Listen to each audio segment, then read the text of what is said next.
Dear friends, it's great to be here again. We are dealing with this topic of how to heal the damaged emotions.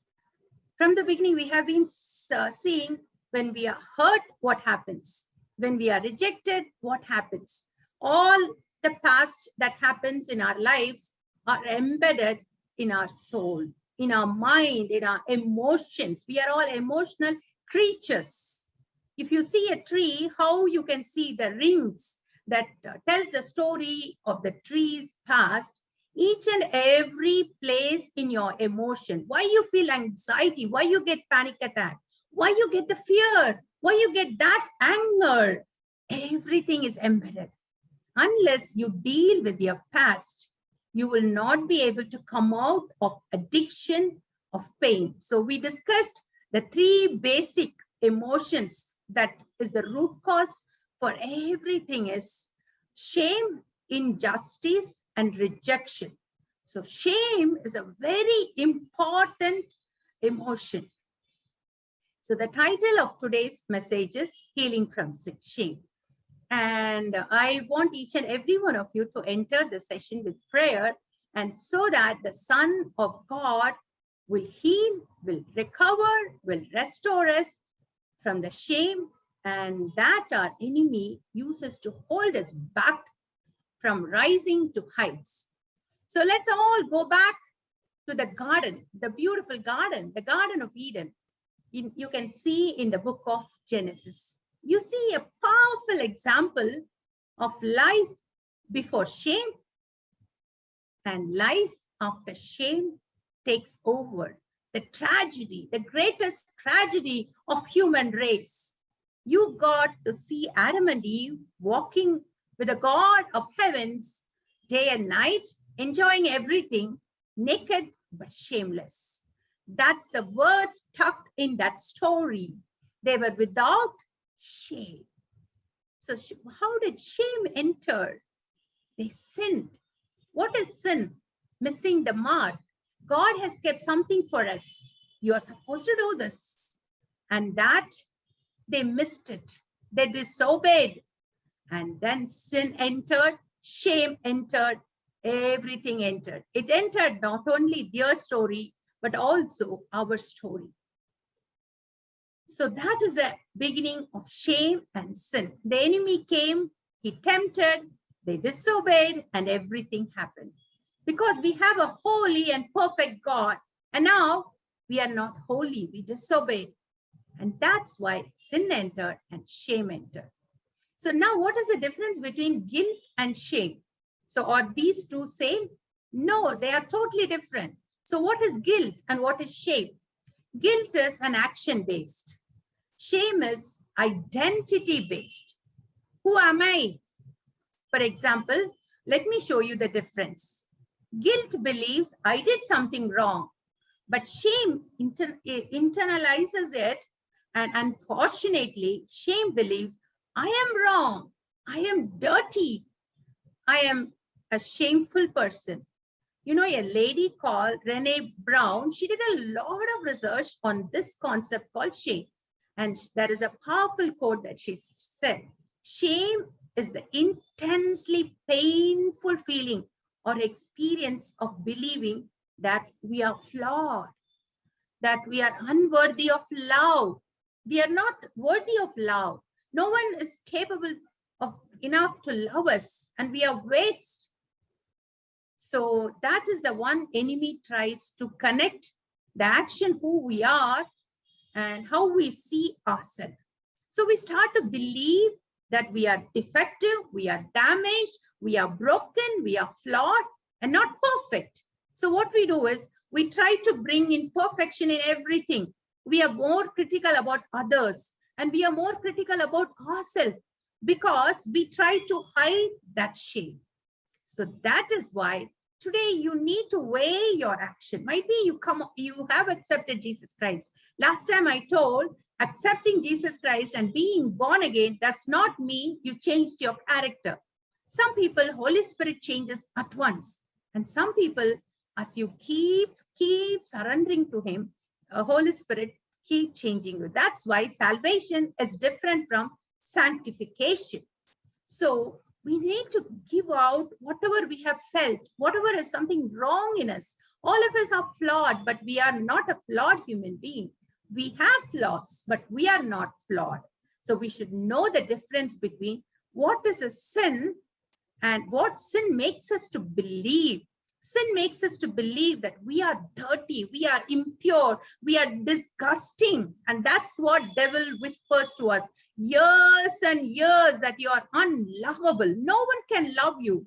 You know, if no one can love us, no one pursues us, we feel that we are waste, right? But God says, let no one pursue you, let no one love you. I love you. I've purchased you with my blood. You're precious to me. You're so precious to me. So you are significant. You might be insignificant to your own eyes, but not to my eyes. You might be unwanted for everyone, but not to me. So this is the most important thing. Identity-based. Shame is identity-based, because these are the guilt and shame are the two most tormenting, destructive things that wounds people experiences. But God today promises that he is going to deliver and give freedom from both of it, because it creates a burden. It creates a pressure. Our days are observed about feeling bad about ourselves. When we feel bad about all the time about ourselves and what we have done and what we haven't done, then we will not be able to shine for God's glory. So that's why today you just think, has someone shamed you? One lady was telling that she was raped when she was young. And you know, afterwards, she was shamed even by her own community, even by her own church. They believed that you did something wrong, you were wrong, you dressed wrong. That's why you got into that issue. So she started to believe that she is wrong, she is dirty, and she is waste. And she stopped from getting married. She was looking so dirty for herself, and she never allowed anyone to come near her. And finally, one day, God gave her a dream. In that dream, she was wearing white gown, and God, the Father, sent his son, Jesus Christ, who came in white bridal clothes, and he took her hand and walked over that podium. So that day onwards, she understood she's pure. She's so pure, and there is no need to get shamed. You know, this is a day that God has chosen to tell that you are pretty, you are lovable, you are so beautiful, and somebody has done wrong to you, somebody has abused you, somebody has assaulted you, somebody has done evil to you. You are not done that. So why should you be shamed? One boy was crying on the TED Talk. He was standing on a big podium. He was a big man. He was having tattoos in his hands and everywhere. And he was crying. You know, when he was a child, his mother used to hit him every time. And he used to make him to get shame, removing her dress and making him to stand in a bad way before others. And one day she made him even to eat his own feces. How bad he felt, you know, because he urinated in his dress. So everything. And afterwards, he ran away from his home. He started to take drugs. He started to get addiction. And then one day he ended up in jail. And somebody came him and told about Jesus and his love. And today he was delivered, and he was standing on the stage for all the years wasted in shame and in pain and in hurt. Because somebody has done wrong. So people who are hurt others. People who are shamed, shame others. That's why we need to come out of it. Broken people absolutely cannot recover unless they unload the guilt and shame they carry. So if you're broken today because of shame, try to come today how to unload. Try to learn how to unload your shame, how to unload your guilt, because something that was done to us should never be internalized. It should never be taken that you are wrong. You are wrong. That's why people abused you. You were poor. That's why people used you. No, you are God's precious vessel. So this is the time for you to take a stand and draw a line and speak and refuse to continue the way you have been living in fear, in anxiety. Come out and say, I'm God's precious child. Shame has no control on me. Guilt has no control on me. I have been forgiven. I am not going to be critical. I am not going to remain ashamed. I have been made perfect by the grace of God. Begin a new life in Christ. You know, Bible has a beautiful verse. He was wounded for our transgressions. He was bruised for our guilt and iniquities. The chastisement of our peace was upon him. By his stripes, we are healed. You know, by his stripes, we are healed. That's so important. Another verse, you know, Isaiah 54:4. Fear not, for you shall not be ashamed, neither be confounded and depressed, for you shall not be put to shame, for you shall forget the shame of your youth, and you shall not remember the reproach of your widowhood. You know, so one lady was telling she was widowed, and people called her. Whenever she came, they thought it is a bad omen. And even her, she was not allowed to come for the marriage. And she was not allowed to come anywhere. She felt the shame in her. That is the shame of the widowhood. You know, after my marriage, I could not bear any child for 3 years. So whenever I went to my village, people used to come and ask, don't you have a child? Why didn't you get a child till now? Is there something wrong with you? Every lady will ask, as though something wrong I have done. I used to be shamed. I started to feel something is wrong in me. So I was ashamed. One day I went to a church. I never knew how to pray. I just sat there and prayed, God, give me a child like you. God, give me a son like you. That's all I prayed. Whole day, some 5 hours, I cried using one sentence. And the same day, I became pregnant, and exactly 9 months, 10 days, I got my first son. So, you know, God removes shame. Today, that sister was telling her testimony, how beautiful God restored her, how he kept his promise. You know, people who are wounded souls may suffer deeply with that feeling that something is wrong. Because I am not able to give birth to the child, my husband went with someone else. So it's my mistake. It's not your mistake. Because your body is made that way, it's not your mistake. It's his mistake. So never feel shame, because shame is not the right feeling. Now, feeling shame means to be confounded, to be confused, to be disappointed, to be stopped. So never be shamed, because a wounded soul needs healing. So how do we get healed? Today, let us see how to get healed. And if you're shamed, if you wonder what is wrong with me, today I say that you are made righteous by the righteousness of God. And let us come to the 3 things what a shamed person will do. The 3 different ways a shame influences. First, I said that they'll be perfectionist. Because they lacked in their life, they want to be perfect in everything. And second, they want to cover their shame. So what they will do is they'll be so critical of themselves, and they'll be critical of others. So if someone is critical of you and someone is critical of everything, look at them in their mind, ask them whether they have been shamed at some point in their life. And because I said that people who are shamed, shame others. People who are hurt, hurts others. And the third way is self-defeating thoughts. I'm no good. I'm no use. I'm no waste. So they'll be hypercritical of themselves. You know, that's a powerful story in the Old Testament about God's people who tragically were in slavery for 430 years under Egyptians. You can imagine this 430 years, generation after generation, people thought that I'm born to be a slave. I'm just born to be a slave. I'm invaluable. I'm no use. They never knew their value. So after that, when God sent a man named Moses to deliver them, they wanted to return back. They wanted to return back to Egypt where they can eat some better food.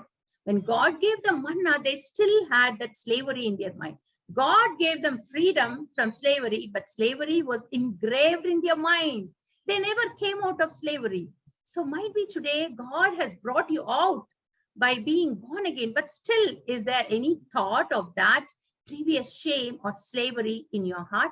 So the one first way to come out of is take the focus of you and put it on Christ. Who am I? I am shame. I am waste. Put it on Christ. Who am I in Christ? Who am I in Christ? You know, look at that Samaritan woman. She had 5 husbands. In those days, might be she didn't have child. And if a woman is childless, there is no use. So the husband might have left. So she might have come to another. She might have come to another. We don't know what reason, but she was shamed. She never wanted to meet somebody else. She came alone in the middle of the day. But Jesus knew that he had to meet that lady to remove her shame. That's why he came exactly that time and asked her to give him water. You know, he never taught theology to great priests, to great prophets, but he taught theology to a woman who had 5 times divorced or 5 different husbands. You know, this is something different. We just feel funny at God's ways. We try to put God in a box, but God cannot be put in a box. He deals with different people in a different ways. So that day, God removed her shame and made her the first evangelist. You know, she ran to the village and she brought every man to Christ. She might have done earlier so many mistakes, but that day she could bring everyone to the one who can deliver them from shame. So that is why it's very important on the Garden of Eden that shame was lifted and put on some other person.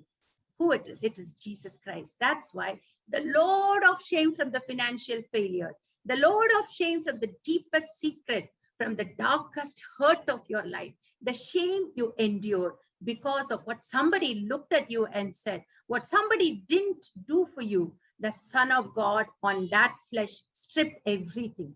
He was hanging naked. And people could spit on the Son of God who created the 2 trillion galaxies. He created everything. He created the human beings and he took every shame from their hands. For what reason, you know? Because of 3 words. The joy set before him.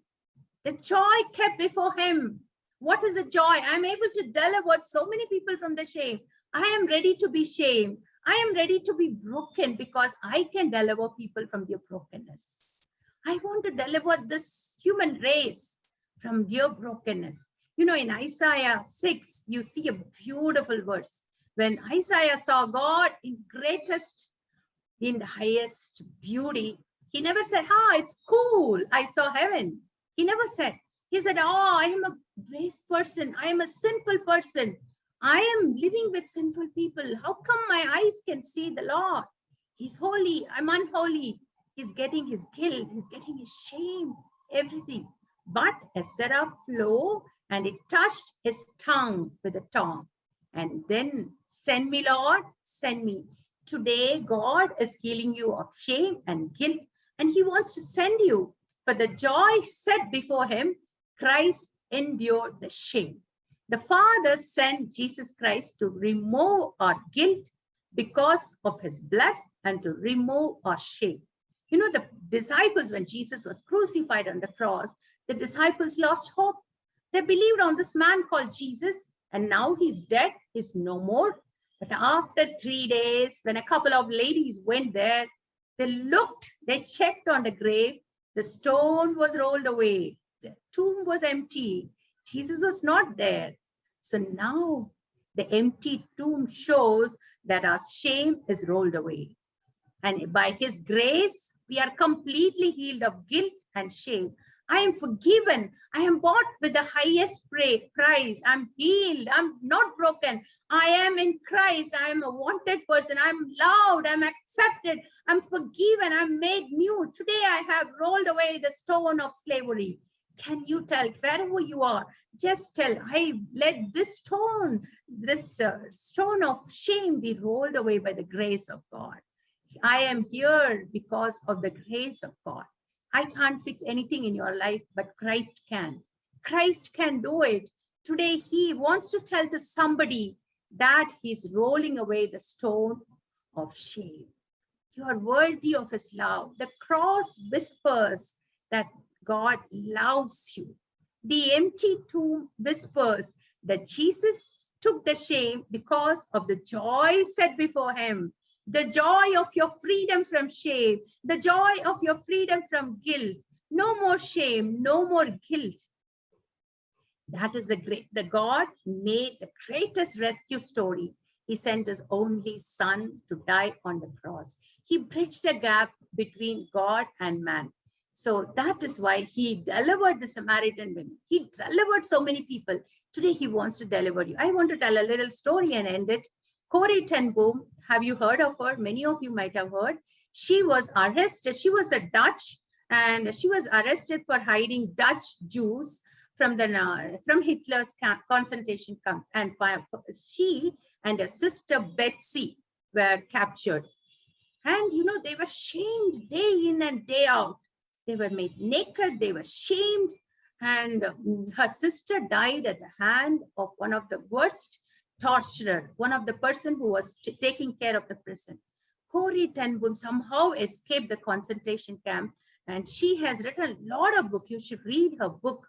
Corrie became a great preacher. She was preaching about forgiveness by the person who showed her house to the Nazis. Forgiveness because of Hitler, so much torture they encountered. They lost their sister, everything she could forgive. One day she was preaching on the stage, and she saw suddenly this man is pushing everyone at the end of it and she was praying for people. This man is trying to come forward to get prayed by her. And she looked at her, gone. This was the man who shamed her and her sister. This was the man who made them so shameful, and at whose hand her sister died. She could not control. She was shivering standing there. She was in anger. She was getting so angry. She was feeling shameful. Her every memory of shame came to her mind. And that man could not remember that this is the lady whom he troubled. And he's giving his hand to her. She could not even lift her hand. Her whole body was shivering. She was asking God, God, fill me with your presence. I am going crazy. And finally, God gave her that grace. She just lifted her hand. That day, she said, an incredible thing happened. From her head to the toe, something got lightened. I forgive you, brother. I forgive you with all my heart. For a long time, he was holding her hand. The former torturer and the former prisoner. She said that I had never known God's love so intensely. That day, I felt a sudden outpouring of God's love in my heart. Today, can you imagine the strength and faith that it took for Corrie to even lift her hand to greet that former torturer? These stories are so horrific. It's heartbreaking, but it is possible. It is possible because of Jesus Christ. Today, let God give you grace to forgive the offender, forgive your torturer, forgive your abuser, forgive the people who pained you. Let's close our eyes and ask God, God, I give everything into your hands.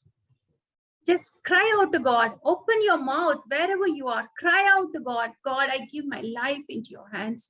God, please take over, Lord. I cannot bear this sudden anger, this sudden pain, this sudden anxiety. I know where from it's coming. I don't know where from it's coming. Might be the shame, might be the guilt, whatever I had in my past life. Your past is forgiven.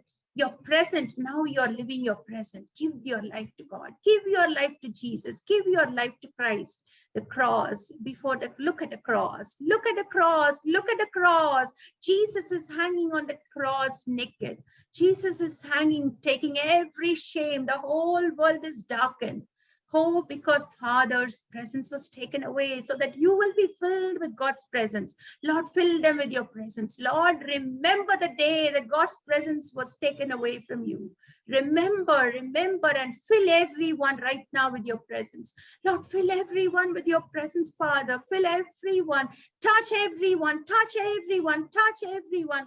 Lord, no one should go back empty-handed, Lord Jesus. Let everyone be blessed, Lord Jesus, with your presence. With your presence, with your love today. No more shame, no more guilt. Lord, you died for our sake on the cross. We hold to you, Lord Jesus. We are holding on to you, Lord Jesus.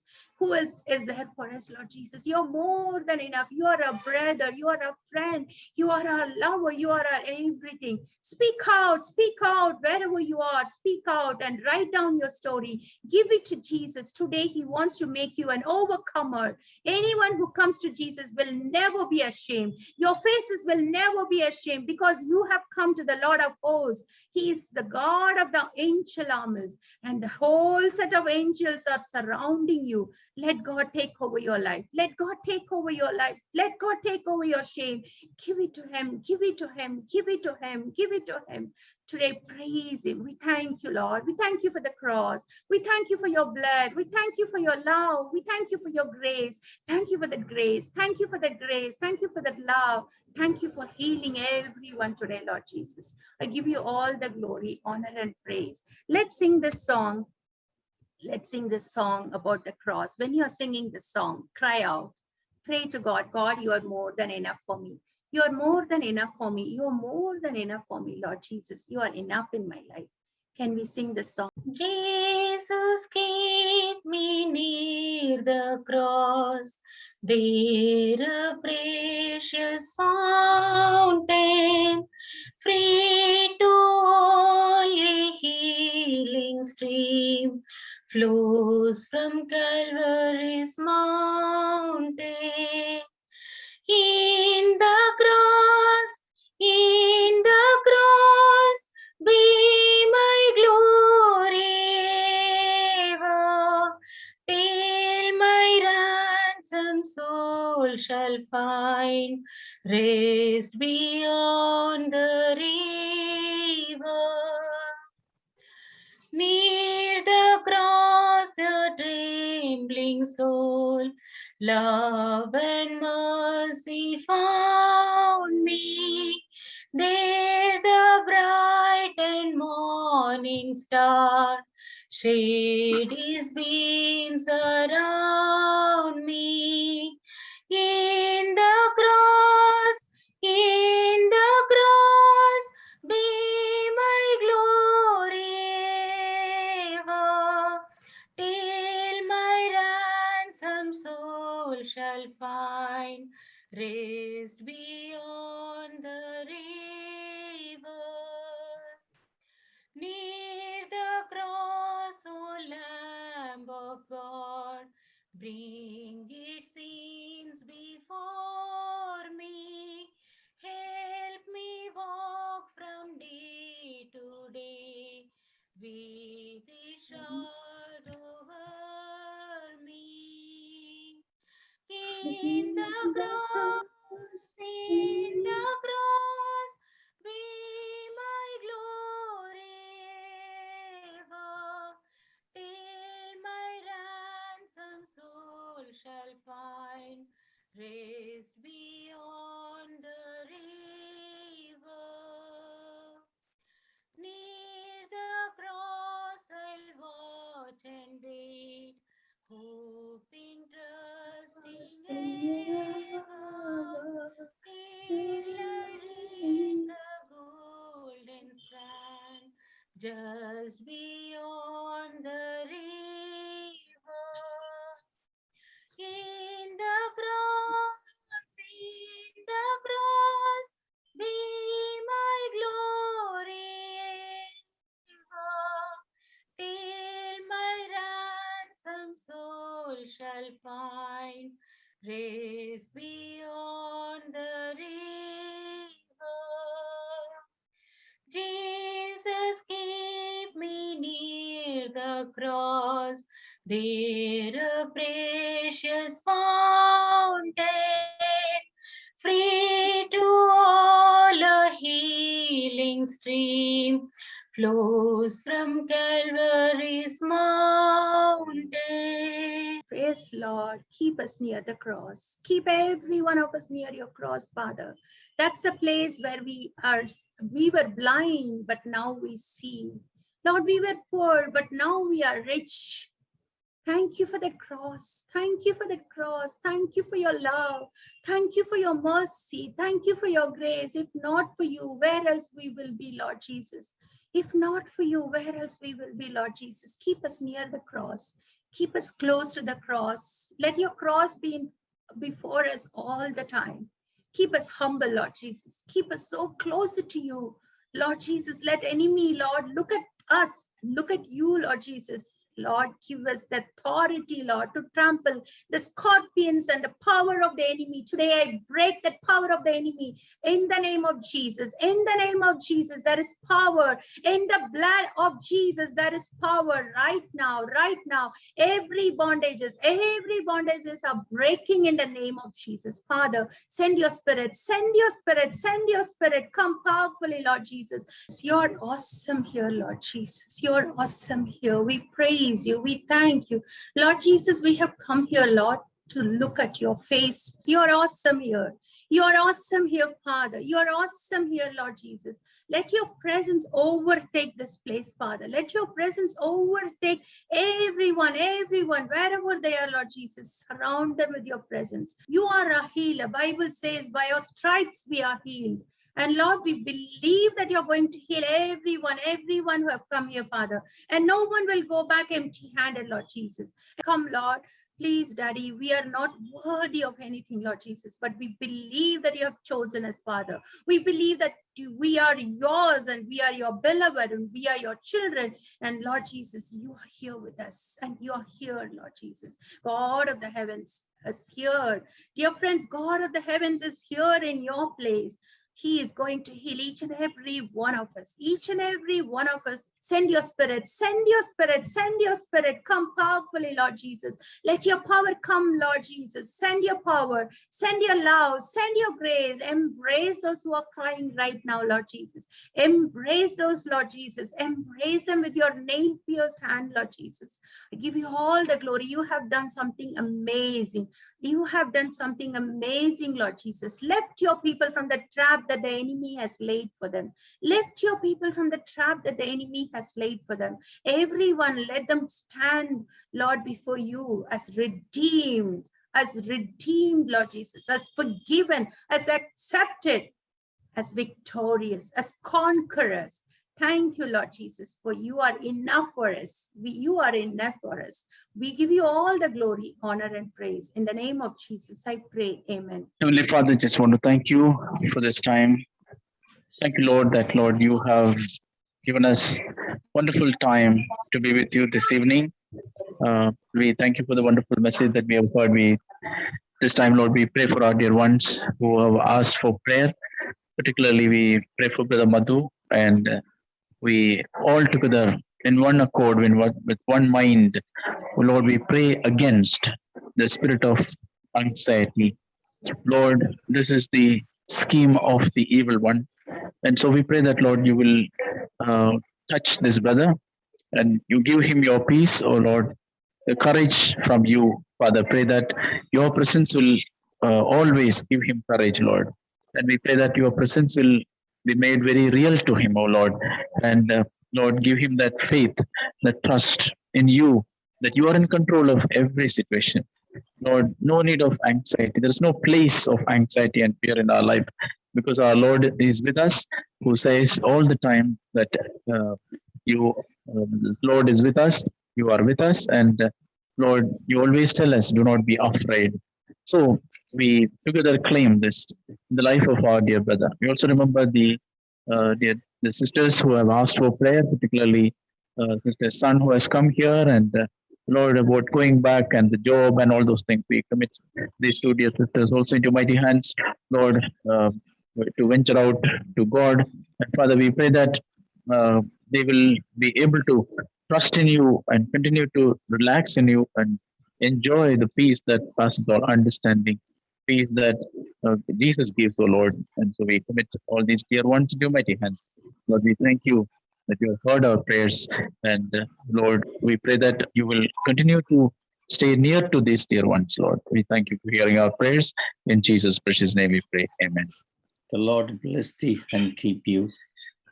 May the Lord make his face to shine upon you and be gracious unto you. May the Lord lift up his countenance upon you and grant you his peace now and forever. Amen. Amen. Amen.